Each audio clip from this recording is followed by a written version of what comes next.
साबुदाण्याची खिचडी करता 1 कप साबुदाणे घेतले, ते 2-4 वरां सायडीक दवरपाक जाय आनी इल्लें मीठ घालपाक जाय तितून। आतां फोडणी करता 4 चमचे तूप आनी 1 चमचो तेल घेवपाक जाय। तूप बरें तापलें म्हणटकीर 1 चमचो सासवां आनी करवील घालपाक जाय। मागीर हिरवी मिरची बारीक कट करून ती परतुपाक जाय बरी 2 मिनटां। धुवन दवरलेले साबुदाणे ते घालपाक जाय आतां आनी चाळून घेवंक जाय आनी परत ते धापून दवरूंक जाय आनी परत चाळूंक जाय, म्हणजे धापूनूच दवरूंक जायना, मदीं मदीं चाळीत रावूंक जाय।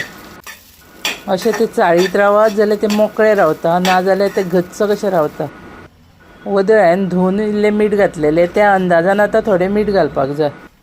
शेंगदाणे भाजले आनी तेजी सालां काडले आनी ती मिक्सराक मातशी भरड केले, ते घालता आतां। सय घालता, सय घातली काय ना रुचीक बरी लागता। 2 चमचे साखर, सगळे जिन्नस घातले न्हू, मागीर बरी चाळपाक जाय ती 2 मिनटां, मागीर जाली ती रेडी। साबुदाण्याची खिचडी रेडी। व्हिडिओ आवडला जाल्यार लायक, शेअर आनी सबस्क्रायब करा।